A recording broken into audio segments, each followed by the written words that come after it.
Today and tomorrow, you'll be doing an assignment about sex-linked genes. So as you know, that there are 23 pairs of chromosomes, and one of those pairs is on the sex chromosomes. There are either X chromosomes or Y chromosomes. So the X and Y chromosomes carry the genes that determine your gender. Men have a combination of X and Y sex chromosomes, and women have 2 X chromosomes. So this is what they look like. You can see the X chromosome and the Y chromosome. So here we would draw a Punnett square to show the probability of having a boy in any given pregnancy. So we would cross an X and a Y, and then an X and an X. And if we did that, we would see that the probability of having a boy in any given pregnancy would be 50%. Sex-linked genes, the chromosomes don't only carry the genes that determine male and female traits, but some other characteristics as well.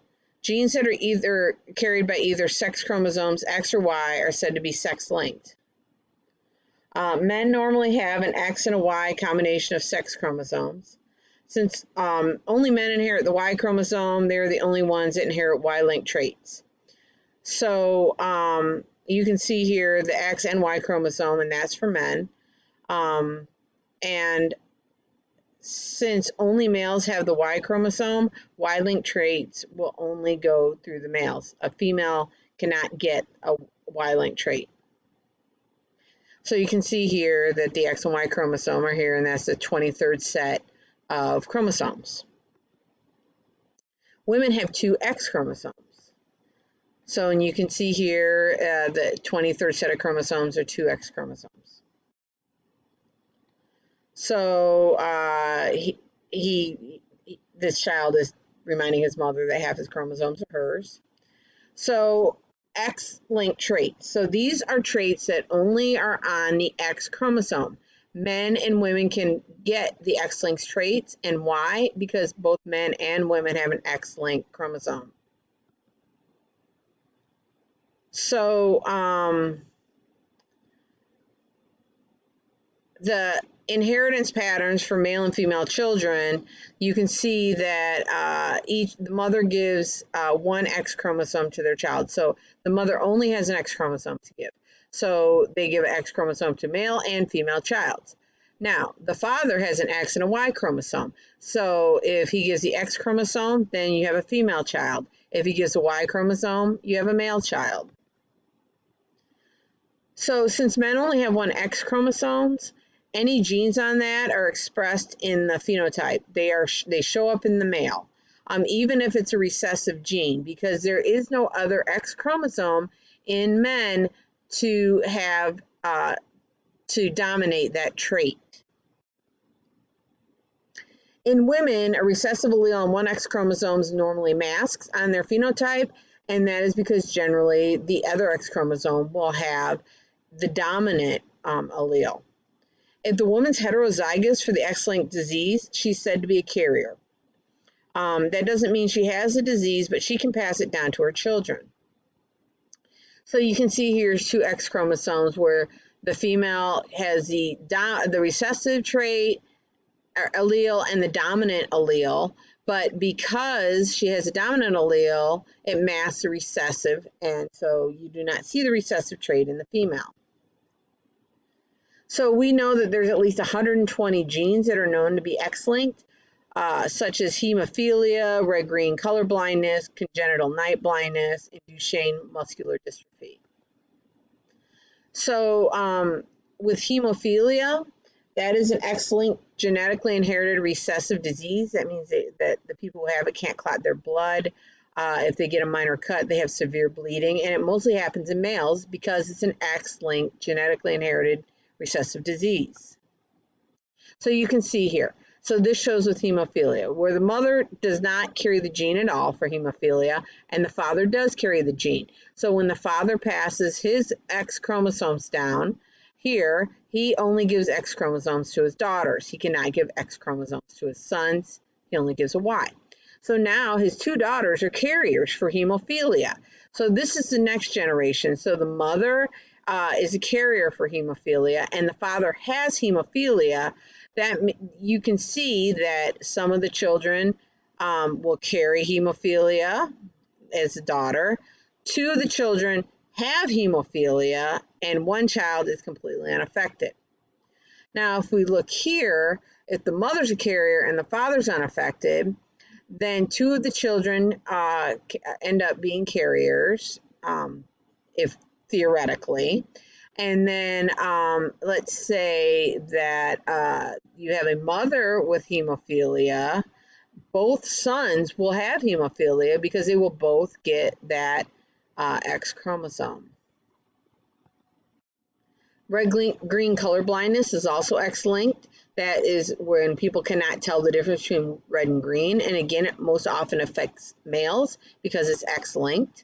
So here are some tests that are given by eye doctors to see if people have red-green color blindness.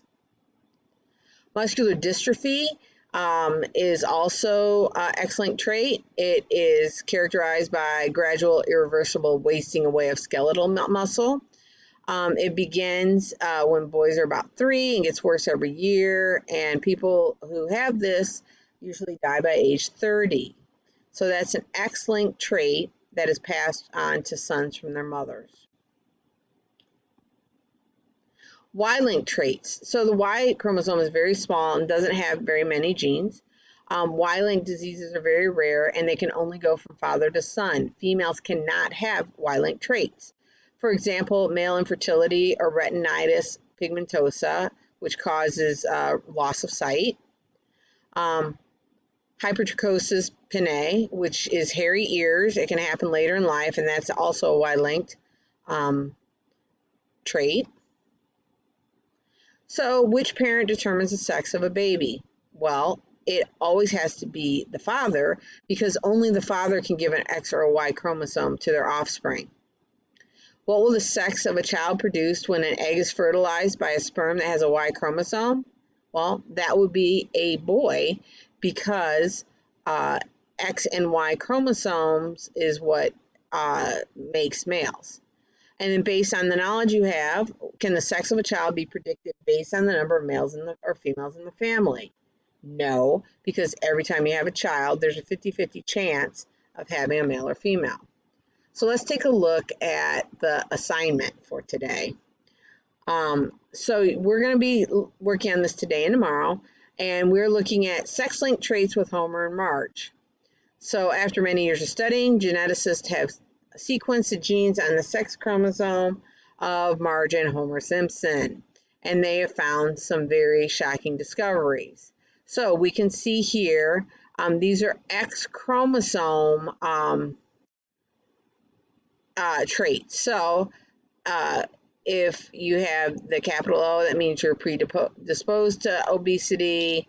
N with capital N is normal vision, B is normal hair growth. You can see these are the recessive traits.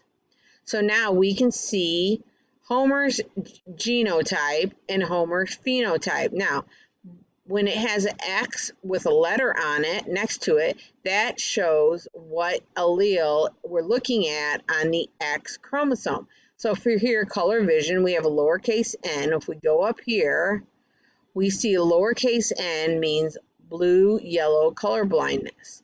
So Homer cannot see blue and yellow. Hair growth is a lowercase b. So you go back up here, a lowercase b is baldness. So Homer's phenotype is that he's bald. Hearing is capital D, so he has normal hearing. And then here's Marge's genotype. But as you see, there's a letter next to each chromosome because each X chromosome carries that allele. And it goes on here. You're going to answer whether or not Marge's radioactivity based on her genotype. You're going to explain using information from her genotype. And you're going to go through these questions. Make sure you are explaining when it explains. Here, does Bart need to worry about becoming bald like his father? Now, this Punnett square you can put right in it. It's very hard to write outside of it. If you want to do this on paper and then just fill in the Punnett square, that's right. But you need to answer yes or no and highlight the genotype that could belong to Bart. And then you're going to use the evidence from your Punnett square to explain your answer. What percent does Lisa have to be predisposed to obesity? Again, if you want to fill this out on paper and then just fill in the boxes here, and then highlight the genotype that could belong to Lisa and use evidence from your Punnett square to explain your answer. Probability of Bart having normal work, make sure you fill in the Punnett square. Why is Bart athletic and Lisa's not? Fill out the Punnett square. What's the probability that Maggie's first word would be dope? Explain that, and then answer these concluding questions. There is a place here for you to do the Punnett square. Again, you can do it on paper and then just fill in the boxes here. And then here, the same thing. If you have a disease that's Y-linked, what percentage of daughters will inherit the disease? What percentage will be carriers? Fill out the Punnett square, explain your answer. So we'll be working on this today and tomorrow. And as always, if you have any questions, let me know.